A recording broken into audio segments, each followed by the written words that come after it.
Alright, Travis Wingoodsell. As you can see, Russ's little house on the prairie has come. All the dread.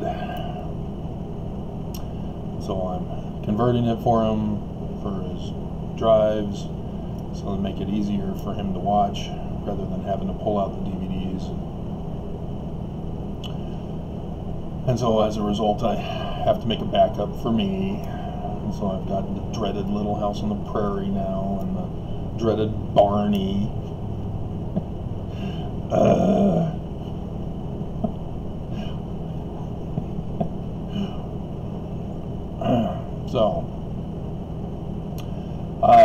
Because of the threat to my life, when Judge Waddups dismissed my case, claiming that any complaint against the church is an ad hominem and therefore the church can't be sued.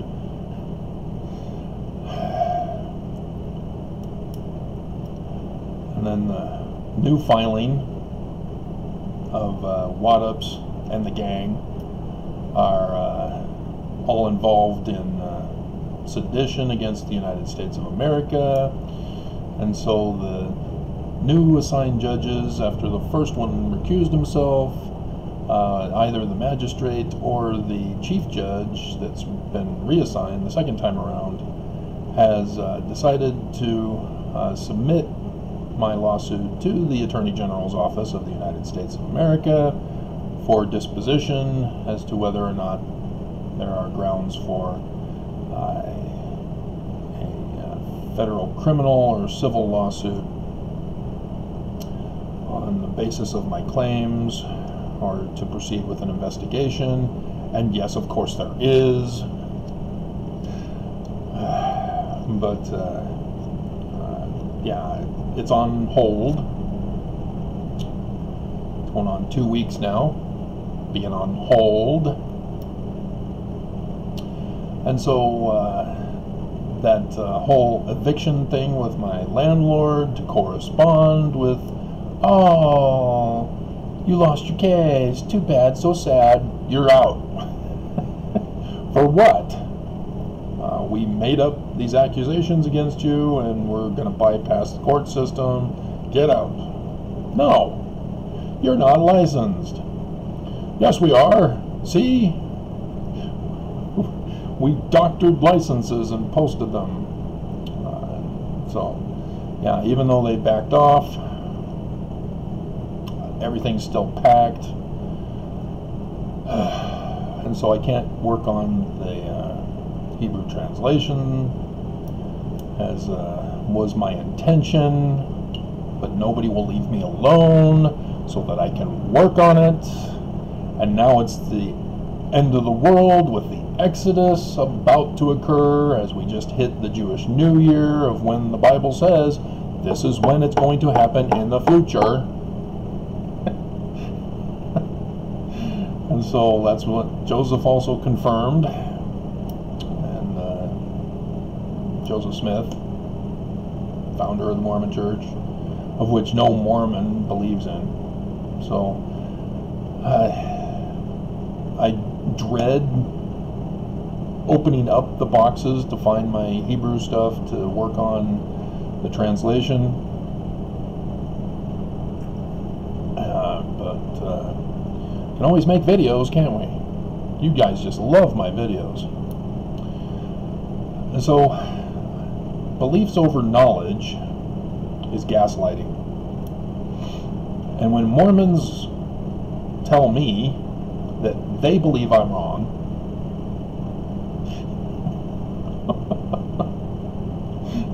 they're trying to gaslight me.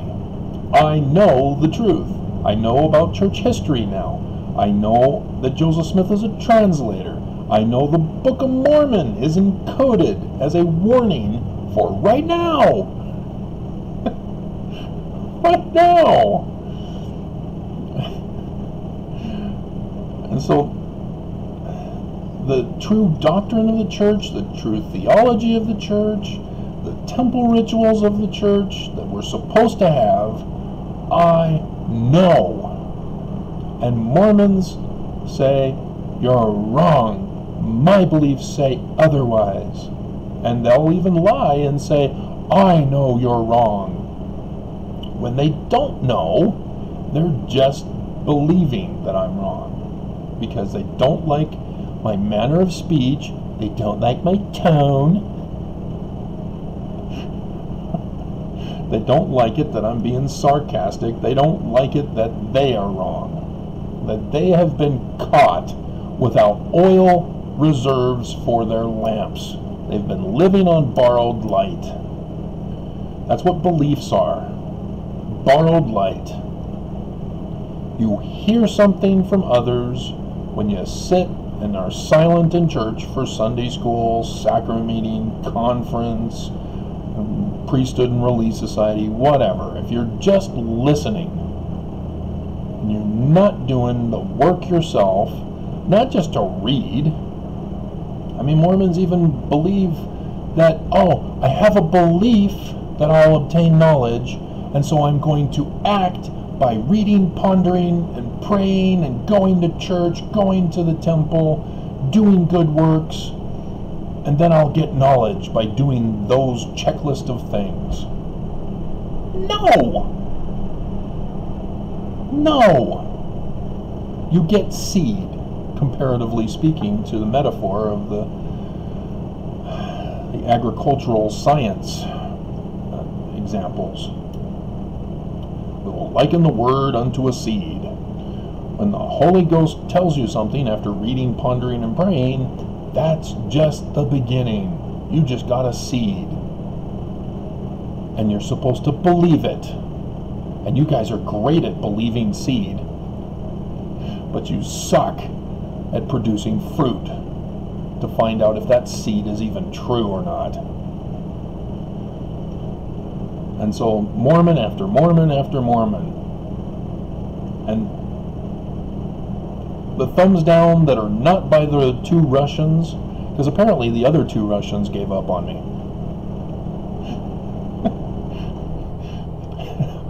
I'm sorry, but there used to be 4, consistently 4, every single day for every single video, and the other 2 guys are slacking off. What's going on? The other 2 guys are consistent.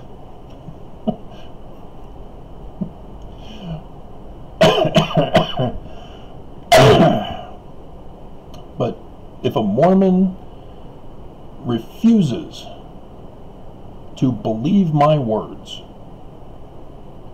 to plug in the program that is in Alma chapter 32, starting in verse 28, to find out, hey, Travis is saying things that I've been borrowing from others' information, whether it be from reading the scriptures, listening to the prophets, listening to others in Sunday school who are just reading the manual, rather than having a knowledge about the subject matter at hand and being able to discuss the subject matter of the lesson without reading directly from the book.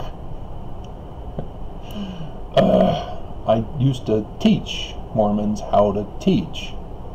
So yes, no man knows my history. You have no clue how much smarter I am than you are. And just teaching how to teach was not the only thing I did that makes me smarter than you. No man knows my history in full. I have knowledge. I'm not kidding when I tell you this. This is not being proud and arrogant. This is telling you the truth. When Jesus walked into the synagogue and said, I am here, the Jews were pissed at him. How dare you, blasphemer! When you tell the truth, you are humble. Do you not understand that? No, of course you don't. You just collect seed. You got to produce the fruit. And so everybody who thinks they can confound me, I'm going to show Travis, I'm going to be like the prophets of the Book of Mormon who confounded the Antichrist. Yeah, I'm still waiting. The only thing I'm finding is that I'm the one who's confounding Mormons. So that makes me the prophet of the Book of Mormon, right? It makes you guys the Antichrist. And yes, you really are Antichrist because you don't believe in the Christ that Joseph Smith was trying to tell you is coming. And you're going, what? What do you mean? Well, first of all, his name is Amen, or Sun God.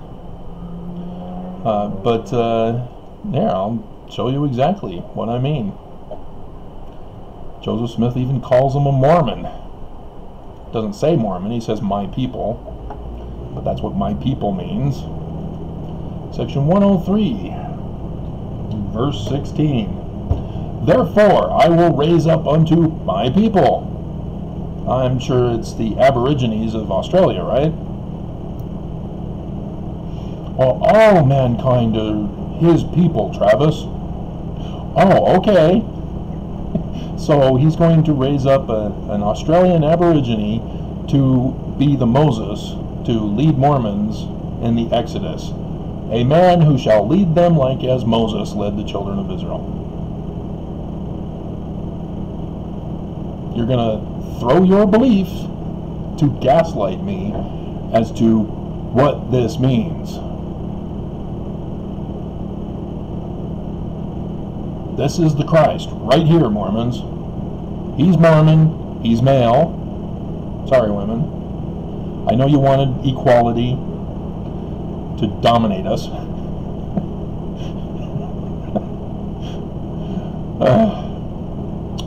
But Romans 16, get the actual translation, and you'll see that your movement against the church needs a little more oomph to shove down Oakes's throat. You had priesthood office under Jesus's Roman period church, and Joseph Smith gave women the priesthood.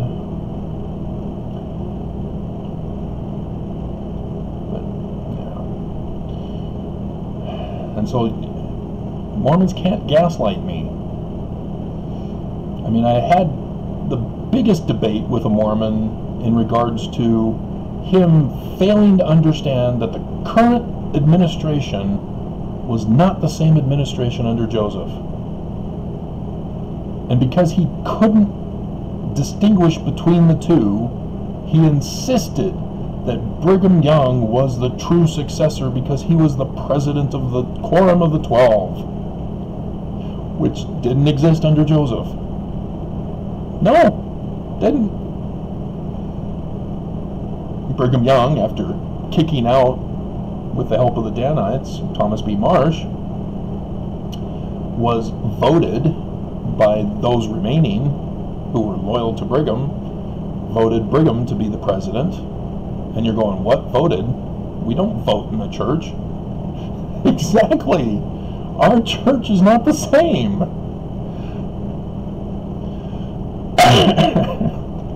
And so when Joseph was assassinated under the orders of Brigham Young, you know, who were the two guys in the jail after my third great grandfather left to go get the militia to make sure that Joseph and Hiram made it to court safely?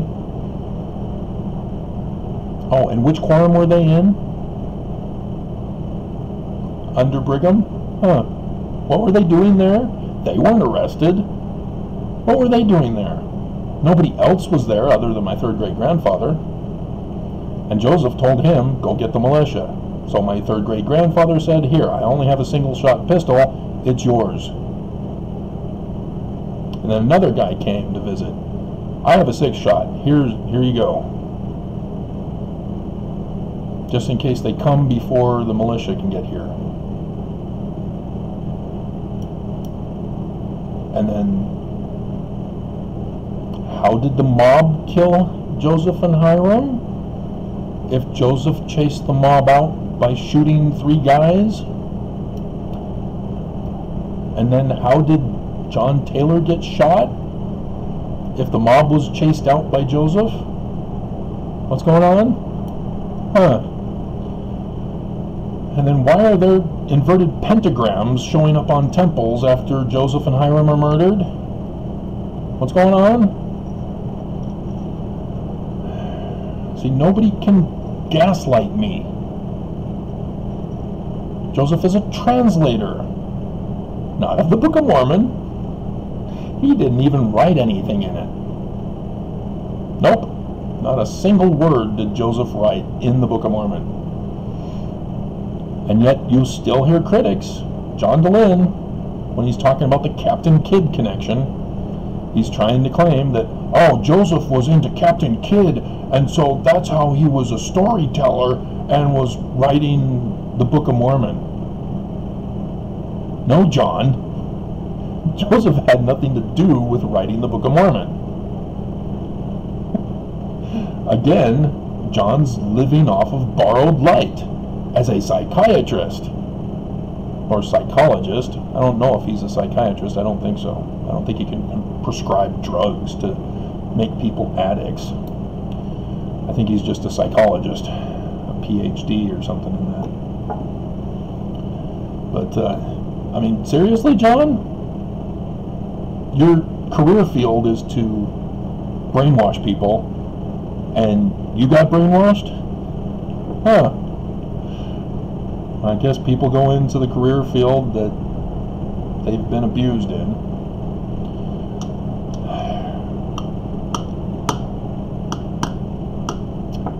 So I guess my pursuit of all things church related means I've been abused in the church. Huh, yeah, sure enough. Huh! Theory holds true with the first test I ran.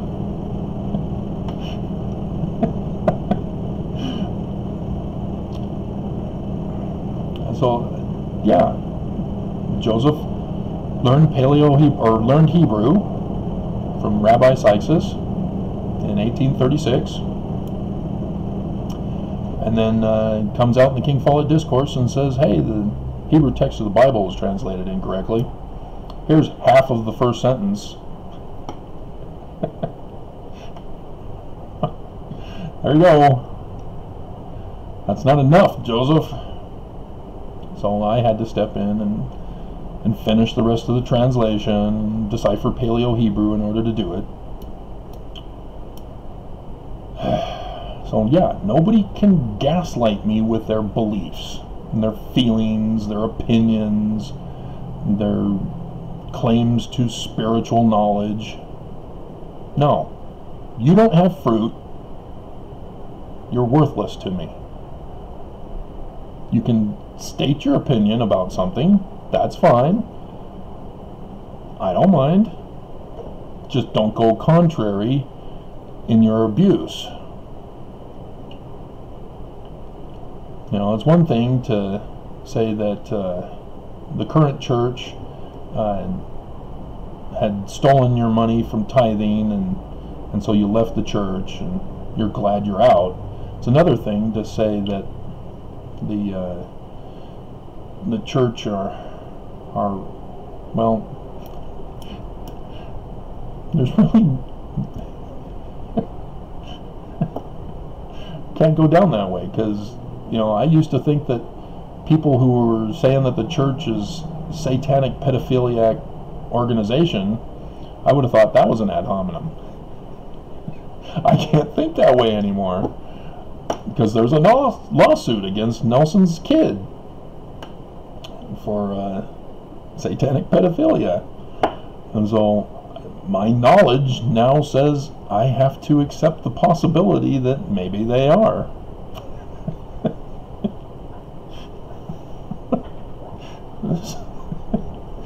I mean, that's horrifying. But then when you apply it to other things, you know, Nelson's purposely trying to have us murdered with this coronavirus. You know, he's not acting like Moses. What did Moses do when they had a coronavirus sweep through Egypt? Hey guys, stay home. Wait till it passes over. Then we can emerge from our homes.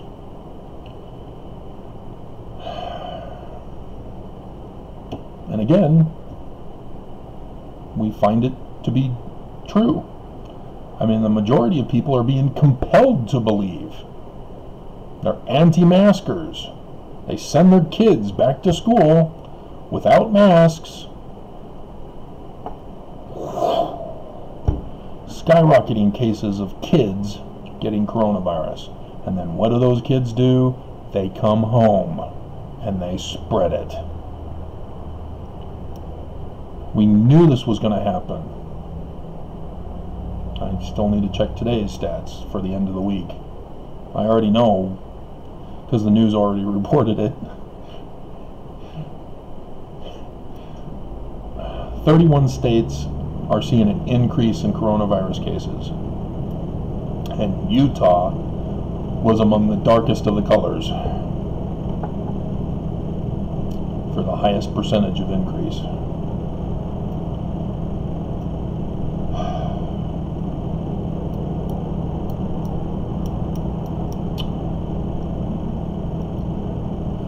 And so, what do? I have knowledge. The Church of Jesus Christ of Latter-day Saints, Church of Jesus Christ of Latter-day Saints' leadership, they're not true. The organization's not from Joseph Smith. It's not the succession from Joseph. And not only that, it's literally the Church of Lucifer. And nobody can gaslight me on that. Nobody can say that, oh, the church does lots of good things, Travis. They give charity and they're good. I know Nelson. He's a good man. Yeah, I know him too. He gave me a dirty look.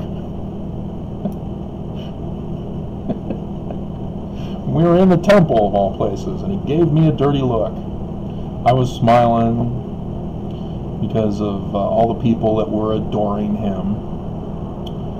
And then he looks over as he dropped one of his temple cards, looks up at me and thinks for a moment where he remembers my face from, then remembered where he remembered my face from, and gave me a scowl.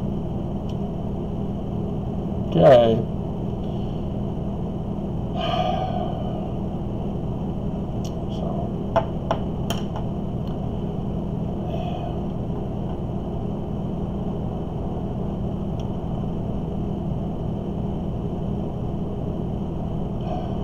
Why is it so hard, Mormons?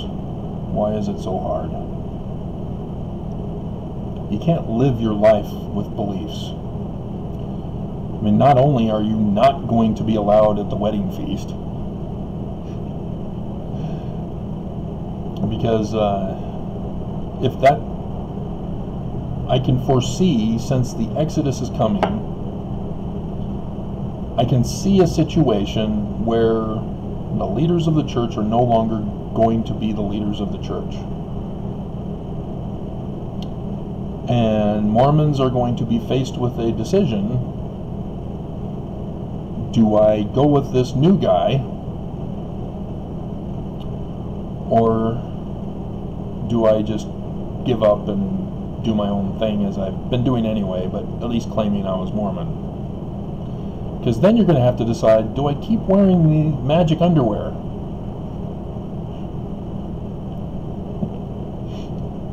I've been trying to roll it up so that I can wear shorts and the sleeves, for women, I'm trying to stretch it to allow for showing more cleavage.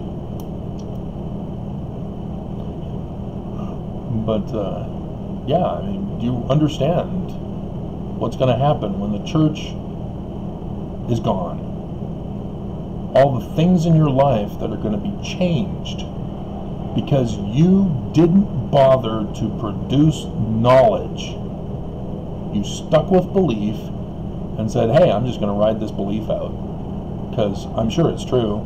I believe it's true, therefore it is true. And so, you know, everything's fine. All is well in Zion, right? I mean, you're going to get a huge raise, 10% raise.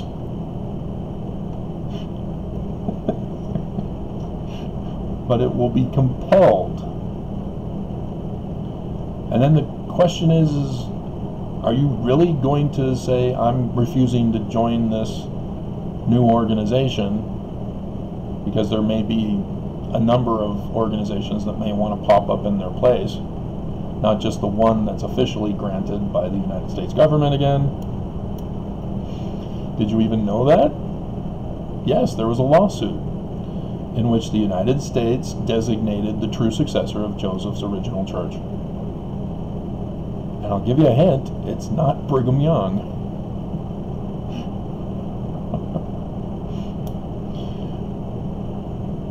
And so, yes, we are faced with that scenario yet again that the church failed to tell us about anyway as we were growing up. I mean, I just found out the other day that among the buildings that were confiscated under the Edmunds-Tucker Act that I had just learned about in 2018 was the University of Utah, which was originally Brigham Young University. And I'd been told, oh yeah, that used to be Brigham Young University, but they never told me why. Well, why did they give up on that and build a new one down in Provo? Nobody tells me why. They just say, oh, that's just the way it is. Nobody tells me about Regent Street.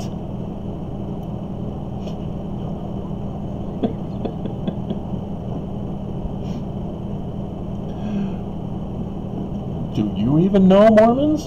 Did you know about Regent Street? Certain government officials seem to think they know about Regent Street.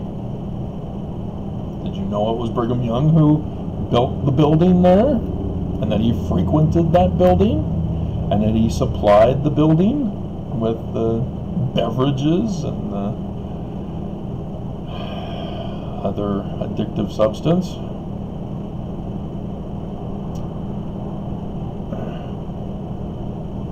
A brothel. Come on.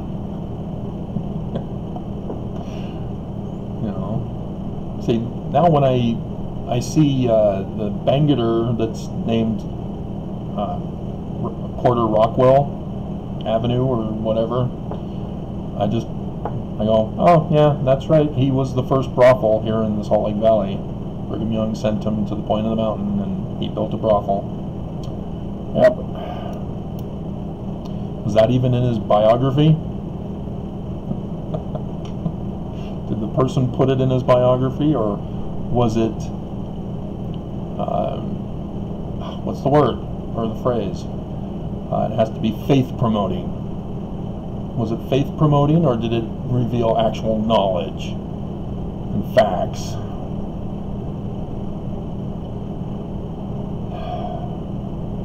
I mean, we got kind of spoiled. You know, Dolly Parton did what was it, with Burt Reynolds? Was it the best little whorehouse in Texas? And I don't, because it's PG, and so Mormons obviously have seen it. But do they understand that that's where men would go to with women? And drink beer, and whiskey, and smoke, spit. Do Mormons understand that? Or was that too faith promoting as a PG rating, so that Mormons are clueless about what happened? Oh, that's nice. It's like a sorority for women. It's a sorority house.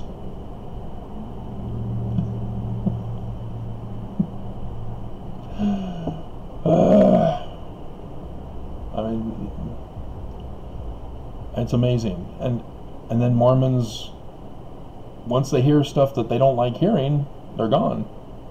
And so they don't hear the other stuff that they need to hear, which would cause them to go into shock. I can't handle it. I'm melting. There's no place like home. There's no place like home.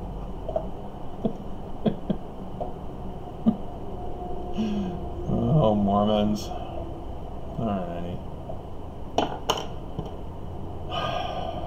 I've been warning you, and now we're in the month. The month of the Exodus. A Mormon who shall lead them like as Moses. It's time, Mormons. This is it. Question is, how is it going to be it? That's always been amazing to me, how it actually works out. Because I know it's coming, I just don't know how. I know that the Attorney General is now looking at the case, but how? How is it going to happen? And are we going to have to fear from evangelicals who believe in QAnon? Satanic pedophilia that's going to be exposed in order to make Trump a president for another 16 billion years.